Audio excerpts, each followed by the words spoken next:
Bonsoir à tous, bienvenue dans cette nouvelle vidéo. Aujourd'hui, on n'est pas sur une expérience paranormale, on est en compagnie de Paranormat Karma et de Asmo Paranormal. On va vous raconter des anecdotes paranormales qui nous sont arrivées à nous ou des amis ou de la famille très proches. En tout cas, ce sont réellement des choses qui se sont passées. On va venir vous donner un petit peu plus d'anecdotes que ce que vous pouvez déjà voir dans les différentes vidéos qu'on est capable de faire. Et donc, on peut te retrouver sur YouTube sous le nom de Paranormat Karma. C'est ça. Ça fait quelques mois qu'on s'est lancé dans l'aventure. On fait des enquêtes, on fait des urbex, ce qu'on appelle aussi des ghost tours. Donc, qu'est-ce que tu veux dire de plus? Bah c'est parfait. Hein. C'est parfait. Après, j'ai envie de dire, ils vont voir et puis ils apprécient le travail, quoi. Et après, on a Asmo Paranormal. Pareil, on peut te retrouver sur YouTube sous le nom. Asmo Paranormal, du coup, c'est pareil. J'enquête du coup depuis 2 ans à peu près et je fais des vidéos long format, on va dire. Et puis voilà, on enquête dans des lieux a priori hantés. Voilà, ben pareil. 3 au final. Hein. C'est ça, pareil. Autant aller jeter un œil aux différentes chaînes. Je vous mets tous les réseaux de toute façon dans la description. Vous aurez et les Insta et YouTube. Comme ça, vous avez vraiment l'intégralité des réseaux. Et puis, on va pouvoir démarrer. Hey, j'oubliais, Asmo Paranormal et Paranormat Karma ont eux aussi sorti une vidéo anecdote sur leur chaîne. Je vous laisse aller checker les liens en description. Et sur ce, joyeux Halloween. Du coup, pour mon histoire à moi, ça se passait en 2022. Donc j'habitais dans la maison que j'habitais juste avant, actuellement là, c'était il y a 2 ans seulement. J'avais une maison de village qui était très vieille hein, en réalité, et il y avait un étage. Et c'est un matin, je me lève, je descends pour aller me faire le petit café du matin tranquillement, donc pas du tout dans l'ambiance. Ça fait peur ou quoi, sur le coup, vraiment, c'était un matin lambda, tu vois. Toujours dans le gaz, c'était pas cool. Ouais, c'est ça, je descends l'escalier, et d'un coup, je suis pris par une forte odeur d'eau de Cologne, comme portaient les anciens sur eux, là. Ouais. Ça sentait très fort, le parfum très fort, quoi. Et donc moi, je suis pas du genre à me parfumer, je mets quand je sors ou quoi, mais sinon, au quotidien, on n'utilise pas de parfum. Et là, c'était vraiment une odeur très forte de parfum que j'ai pas l'habitude d'avoir à la maison, tu vois. C'était pas les sprays Airwick ou j'en sais rien, c'était vraiment une odeur de parfum bien puissante. Et ça m'interpelle parce que j'ai vraiment un odorat de Doberman. Je sens rien du tout d'habitude. J'ai du mal avec les odeurs, à percevoir les odeurs correctement. Mais là, c'était vraiment, vraiment puissant. Donc ça me freine un peu dans la descente de l'escalier et je dis putain, ça sent vraiment fort le parfum, quoi. Et je continue à descendre. Et donc j'ouvre, j'avais mon fils qui était petit, donc j'avais pour bloquer la cuisine, j'avais les portes, vous savez, qu'on vient clipser là. On appuie sur le bouton et on peut l'ouvrir pour éviter qu'il puisse aller dans la cuisine. Et donc je viens ouvrir cette petite porte, je rentre dans ma cuisine et j'avais ma machine à café sur la droite. Je fais ma petite routine du matin, je coule mon café. Donc là je me mets sur mon téléphone et au moment où je me mets sur mon téléphone en attendant que la machine fasse le café, là je commence à regarder un peu les notifs et tout. Je vois du coin de l'œil la petite porte qui vient fermer cette cuisine là, l'espèce de grille là, qui se ferme comme ça toute seule et qui se pose comme ça. Et là je me dis attends, elle a jamais fait ça, tu sais. C'est-à-dire c'est droit, elle était droite, elle avait jamais fait quand elle était ouverte. T'avais pas un système de fermeture ou quoi? Non, c'est un truc voilà, tu l'ouvres et puis c'était tout libre. Oui. C'est un truc libre. Blanc, Il n'y a pas de ressort, il n'y a pas de... Ça peut pas bouger autrement que si tu le pousses, quoi. Ça aurait pu si le sol il est pas droit, tu vois. S'il y a un gros courant d'air, pourquoi pas, tu vois. Mais là, bon, c'est dans ma cuisine fermée. Hein. Vraiment. Coïncidence avec l'odeur de l'autre Cologne. En fait, c'est ce truc-là de succession de petits événements. Et du coup, moi, qu'est-ce que je fais? Je prends la porte, je l'ouvre comme elle était, et puis je la tête dans, hein, vraiment la tête où il faut. Hein. Je fais comme ça. Et je dis mais ça bouge pas. Comment elle a fermé? Alors du coup, je me remets dans le même, tu sais, dans le même. Ouais. Et puis je regarde, je me dis peut-être c'est en appuyant sur le plan de travail ou j'en sais rien. Je bouge comme ça. Je dis bah alors là. Et donc du coup je prends mon café, je m'assois et la porte est restée ouverte parce que du coup je l'ai ouverte, j'avais bien chargé la cuisine. Je l'ai laissée donc dans la position de elle se referme pas, tu vois. Et donc du coup je suis parti m'asseoir au salon, boire mon café, etc. Et puis la porte n'a pas rebougé. Derrière, elle est restée ouverte, donc j'ai toujours pas su. J'ai essayé après, donc parce qu'après j'ai réfléchi. Forcément, ça te travaille quand il t'arrive des petits trucs, tu sais. Et je réfléchis, je dis peut-être qu'elle était pas ouverte en entier, peut-être qu'elle était un peu, tu vois, un peu fermée. Et hop, peut-être ça suffit pour lui donner un élan. Alors j'ai essayé dans toutes les positions Et ben non, elle ne bougeait pas toute seule, vraiment. C'est étrange. C'est la succession de choses, tu vois, qui a fait que. Mais la porte, c'était vraiment troublant, le fait que ce soit juste après. En fait, ce matin-là, j'avais ce sentiment qu'il y avait quelqu'un, tu vois, que t'as pas forcément chez toi naturellement. Là, je me suis levé normal et puis dès l'escalier, je sais pas, ces deux trucs-là, ça m'a. Je me suis dit bon. Et par rapport à ce que t'as senti, t'as pas ressenti l'odeur après? L'odeur est déjà revenue, bien après, même dans ma maison actuelle. Cette odeur-là, cette odeur-là est déjà revenue dans ma maison actuelle. Et c'est une odeur très reconnaissable. C'est un truc qu'on n'a pas nous, tu vois. Dès que c'est là, tu captes tout de suite. Ça te suit, quoi. Ouais, ça c'est une certitude là sur le fait que cette odeur-là, c'est la même et c'est très fort. Mais par contre, c'est très court. Ça s'en va comme c'est arrivé, tu sais. Ça veut dire d'un coup ça sent très fort et puis au bout de, ça dépend, mais au bout de quelques secondes, tu sens plus rien. Tu te dis non mais j'ai rêvé. Tu vois, tu dis t'es comme un con là, en train de faire tout le tour de la maison. Non mais en fait il y avait rien. Mais quand ça revient, bah, tu dis bah en fait peut-être que si il y a. Il y a quelque chose. On n'arrive pas à savoir. Voilà, c'était ma petite histoire qui s'est passée il y a 2 ans du coup dans mon ancienne maison. Très étrange, Ça met dans l'ambiance déjà. C'est ça. Ouais, c'est ça. N'hésitez pas en commentaire à nous dire si vous avez peut-être des choses rationnelles qui pourraient nous aider, parce qu'il y a plein de choses, nous on tout le temps on cogite et tout, mais des fois il y a un truc tout con qu'on n'a pas pensé. Et vous êtes toujours là dans les commentaires sur la dernière vidéo que j'ai faite d'ailleurs. Il y a eu des choses très pertinentes. Et du coup, je les ai testés derrière et effectivement, ça permet d'avoir une vision externe à ce que nous, on aurait pu imaginer. Donc, c'est très bien aussi de pouvoir interagir avec vous. C'est ça. Et du coup, on va passer à ton histoire. Oui, alors moi, c'est une histoire qu'on peut retrouver donc, en vidéo même sur ma chaîne. Et donc, ça s'est passé en début d'année à peu près. Je suis allé donc dans un ancien château qui était abandonné. Maintenant, il ne l'est plus. Mais en gros... Pour faire court, il date à peu près du 15e, 16e siècle, mais il a surtout été connu en tant que... il a été squatté par les Allemands pendant la Seconde Guerre, en gros.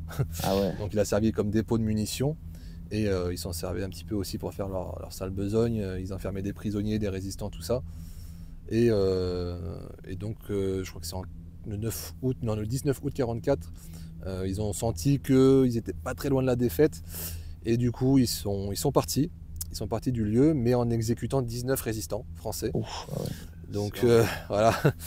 Donc du coup, voilà, l'histoire déjà est assez chargée quand même dans ce lieu. Et en fait, j'ai rencontré une médium qui était pas loin, qui connaissait très bien le lieu. Moi, je le connaissais pas du tout.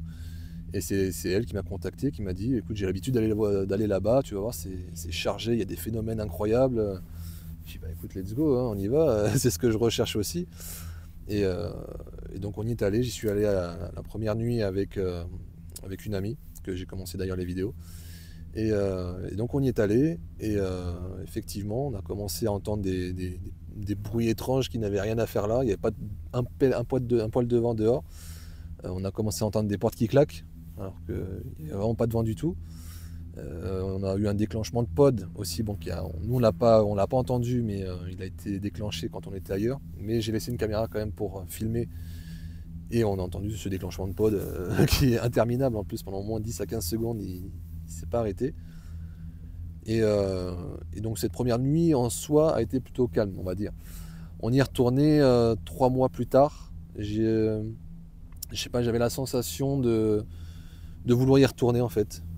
J'avais envie, j'étais attiré, j'avais envie, donc je contacte la médium, on parle juste comme ça, et sans lui en parler même, elle me dit j'ai le château qui m'appelle, il faut que j'y retourne. C'est bizarre parce que moi aussi j'ai envie d'y aller, quoi. Je sais pas, c'est la sensation qui me dit j'ai envie d'y retourner, parce que j'étais un peu resté sur ma faim aussi au final. Donc on y va. Donc je reprends la médium. Ma première amie n'était pas disponible parce qu'elle a déménagé dans le nord, donc j'ai pris ma copine et un ami qui est très sceptique, qui lui il n'est pas du tout là-dedans, il n'y croit pas du tout, enfin, il s'en fout en fait. Mais bon, il était curieux quand même de savoir, il voulait quand même venir. Donc j'ai dit bah, écoute, viens si tu veux. Donc on était 4 quand même, ça fait beaucoup, mais bon, le lieu était assez grand. Et pareil, on arrive, on entend des portes qui claquent, des volets qui claquent, on ne sait même pas pourquoi. Pendant un moment, on essaye d'interagir avec des entités. On fait un petit peu de spirit box. On entend des mots allemands, très étranges, la circonstance est étrange. La médium dit elle-même qu'elle voit des soldats SS, parce qu'elle les voit, elle les entend, et donc elle voit des soldats SS. Et la particularité, on va dire, un petit peu rigolote, si on peut dire, c'est que la médium m'avait prévenu avant que apparemment les soldats qui restaient là-bas aimaient bien mettre la main au derrière des femmes. Ah ouais. Les petits salopios. Voilà, parce que forcément à l'époque, je sais pas comment ça se passait, mais je pense qu'ils n'avaient pas trop de contact, voilà. Donc du coup, elle me disait, à chaque fois que je vais là-bas, je me fais toujours toucher le derrière, quoi. Ok, mais j'en ai parlé à personne, j'ai rien dit. Et à un moment de la soirée, la médium et ma copine qui n'étaient pas au courant ont eu tous les deux en même temps une main au cul, on peut le dire, clairement. Il a dit les terres. Ah oui, à un moment donné, voilà. On sentit la même chose, quoi, et au même instant, quoi. Donc ma copine était un peu étonnée, c'était un peu son premier contact physique qu'elle a eu, au final. Et bon, ça n'a pas duré longtemps, mais voilà. Après, c'était pas désagréable au point de voilà. Une petite main au cul, ça fait Mais bon, un petit peu plus tard dans la soirée, c'est là que c'est un petit peu, ça s'est un petit peu changé l'ambiance, on va dire. Ma copine sentait un poids sur les épaules, hein, comme si quelqu'un s'appuyait sur elle. Et donc la médium s'est retournée à ce moment-là. Elle a dit, bah écoute, il y a quelqu'un derrière toi qui essaye de t'incorporer directement. Donc là, bon, après, ma copine a dit direct les termes stop, ça suffit, on s'est interdit de faire ça. La médium s'est mis aussi à lui dire non, c'est pas la peine du tout. On fait pas les choses comme ça, c'est interdit. Et au final, un petit peu plus tard dans la soirée, elle s'est quand même sentie bien mieux. Donc je sais pas s'il y a eu réellement une tentative d'incorporation, hein, parce qu'il y a que la médium qui peut voir. Hein. Mais bon, bizarrement, elle s'est quand même sentie mieux après. C'est peut-être juste un phénomène comme ça. Hein. Et la tentative d'incorporation, c'est quand une entité, c'est d'entrer. D'entrer dans toi, carrément, en fait, te posséder. Si on ok, peut-être qu'il y a des gens qui sont pas forcément. Voilà, ouais. Oui, bah, tentative de te posséder, carrément, on va dire. Quoi. Ok. Donc, heureusement, ça ne s'est pas fait. Parce que là, c'est un stade supérieur. Bah, c'est ça, ça a mis un petit stress quand même à la soirée, déjà bien entamé, quoi. Et donc, bon, on continue quand même, malgré tout. On était au rez-de-chaussée, j'ai laissé un pod au premier étage toujours, j'avais changé juste de pièce. Et là, au bout d'un moment, il se déclenche, mais comme la première fois, sauf que là, on a entendu, on était en bas, et on était bouche bée, quoi. On entend le pod se déclencher comme un fou, c'était incroyable. Et donc, on va monter quand même, on va voir, on sait jamais s'il y a un animal ou s'il y a quelqu'un qui est rentré, on sait pas, c'est un lieu abandonné. On monte et là on sent une odeur qu'il n'y avait pas du tout avant. On sent une odeur un peu comme dans une église. Je ne saurais pas dire l'odeur exacte, mais ce qui s'en rapproche le plus, c'est l'odeur dans une église, quand on rentre dans une église, quoi. Le vieux bois ou... Je sais pas, ouais, l'encens, les vieilles pierres, le vieux bois, tout regroupé, quoi. Alors qu'il n'y avait pas du tout cette odeur-là avant le déclenchement du pod. Ah, ça a changé d'ambiance olfactive. Ça a changé, voilà. Okay. Donc très, très bizarre, quoi. Donc on fait un petit peu de séances de baguettes, surtout la médium faisait des séances de baguettes de sourcier, hein, donc c'est des petites baguettes qu'on tient comme ça, c'est un peu le même système que le pendule, on va dire.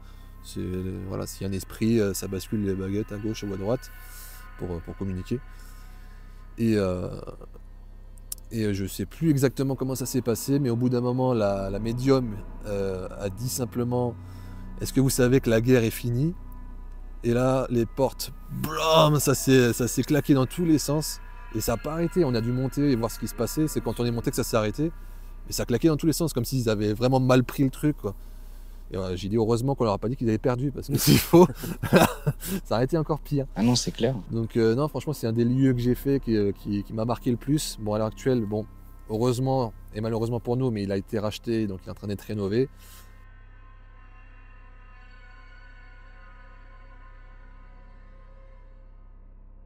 Ouais, ça peut être intéressant. Ouais.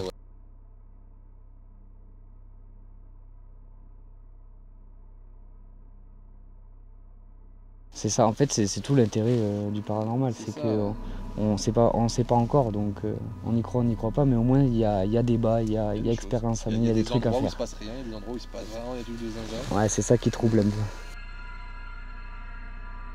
Mais très souvent, les lieux comme ça, avec chargés d'histoire, bizarrement, il se passe des choses très troublantes. Donc.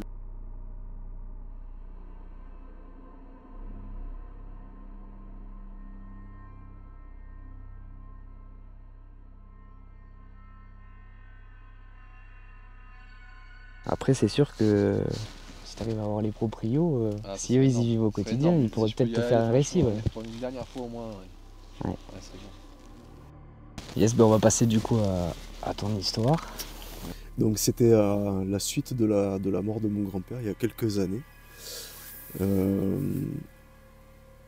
Bon, vous savez, le truc en fait, mon grand-père, je suis parti le voir peut-être un mois avant qu'il décède.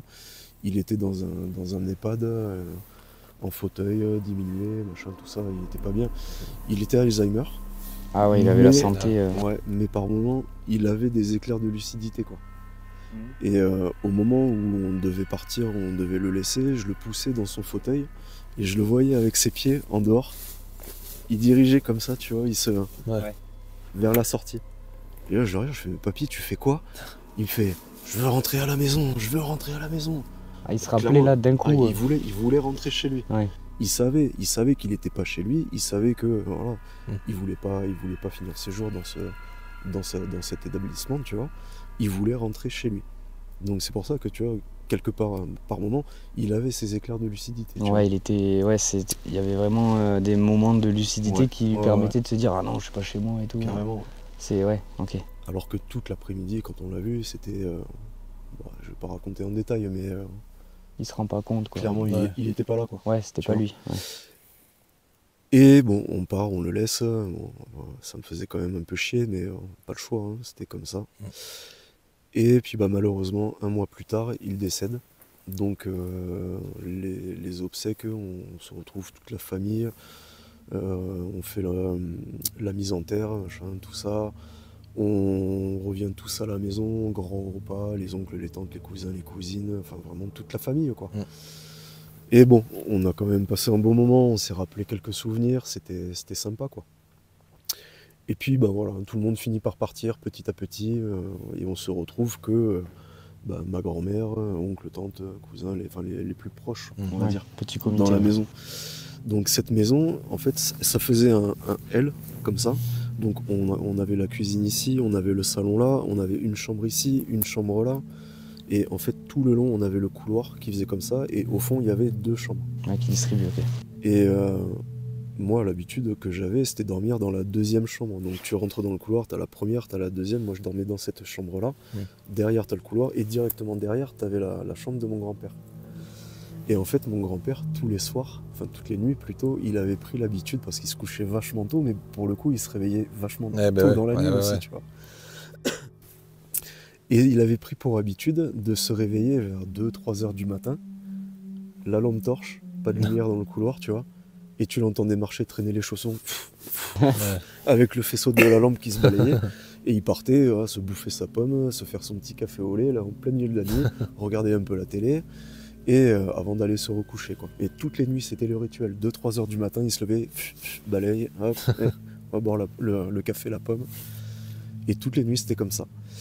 Et le fameux soir de son enterrement, on était tous en train de dormir, et honnêtement, je sais pas quelle heure il était à ce moment-là. J'étais dans un sommeil à moitié endormi, à moitié éveillé, tu vois. Ouais, le fameux moment où on se laisse partir, ouais. C'est ce moment-là qui est assez magique. Et là, qu'est-ce que j'entends? Dans le couloir, j'entends mon... Ouais, c'est fini. Et dans le couloir, j'entends mon grand-père marcher. Et là, dans mon lit, j'entends ça, je me dis... Petit sourire, ça y est, il est enfin rentré chez lui. Ouais. Il est bien. Ah ouais, t'as tout de suite... Putain, ouais, c'est beau. Alors ça, je sais pas si c'est moi qui l'ai imaginé, si c'est volontaire, ou si c'est vraiment ce que j'ai entendu. Mais bon, voilà, quelque part, ça m'a quand même réconforté dans le sens où je sais que maintenant, il est chez lui, voilà. Il est tranquille. Voilà. Il est tranquille, il est en pays, il est serein. Il reprend ses bonnes habitudes au final. C'est ça. Ouais, c'est ça, mais c'est assez ouf par contre, ouais, que ce soit le soir même et tout. Ah mais le soir exact. T'entends, le matin, on l'a enterré, le soir... T'as fait quoi du coup? T'étais dans le lit, tu t'es dit waouh, qu'est-ce que je fais? Je vais voir, je vais pas voir. Comme je te dis, j'étais à moitié en train de... Ouais. J'étais dans l'entre-deux, tu vois. Donc, j'ai pas eu... Je me suis pas dit, tiens, je vais me lever, je vais aller voir. Je me suis juste dit, je suis heureux, il est là. fin de l'histoire, je me suis endormi. Je sais pas C'est quelle incroyable. réaction j'aurais eu. Moi. Ouais, Je c'est crois vrai que que je me serais j'aurais levé flippé pour aller quand même voir. aussi, Ouais. mais ouais. Ouais, c'est quand même beau après. Ah, quoi. c'est beau, C'est- l'histoire à retenir est belle, ouais, Ouais. du coup. Parce que du coup, il est vraiment, maintenant, il est chez lui, et C'est ça. au final, il est bien, quoi. C'est ce qu'il attendait quand il était lucide avant. Ouais, bah oui. C'est ce qu'il voulait, peut-être que ouais, tellement il l'a voulu. C'est passé, ouais. Voilà. Pourquoi pas. Non, en vrai, c'est une très belle histoire. Mm. C'est pas Merci. une histoire flippante, c'est une histoire Ouais, touchante, là, ouais, sur ouais, le c'est coup. ça, ouais. Bah, grave Il y a cool, des en histoires vrai. qui font peur, mais pas que. Ouais, après, ça reste badant, mine de rien. Ah, Parce c'est que vrai mais c'est c'est- sûr que le Le phénomène message en est lui-même- bon, mais si le phénomène en lui-même est... Mhm. Et voilà, ça reste flippant. T'entends les bruits de chaussons dans le couloir alors qu'il est censé être décédé. c'est ça, C'est quand même c'est flippant flippé, dans le ouais. fond. Et ça, j'avoue, j'en ai jamais parlé à qui que ce soit, ou Ah alors ouais. très peu, mais même ceux qui étaient là, présents ce soir-là, j'en ai jamais parlé avec eux. Je sais pas si eux l'ont entendu, s'ils l'ont... Ouais, je sais t'as même pas échangé dessus, ça, Non. t'as Non. gardé pour... Ouais. Ouais. Ok, putain, c'est dingue. C'est ouf. On a eu deux belles histoires. Hein. Deux belles histoires. Merci en tout cas, les gars, Bah, merci à toi. pour vos petites anecdotes. J'espère que ça vous plaît comme format. On essaie de faire des choses un peu différentes à chaque fois. Et je suis très content d'avoir reçu Matt et Chris sur la vidéo. Je vous mettrai tous les liens des réseaux. Voilà, n'hésitez pas à aller les suivre, à aller voir leur travail. Il est formidable. J'ai beaucoup de choses à apprendre d'eux. Hein. C'est eux les anciens. Du coup, je me nourris aussi de leurs vidéos.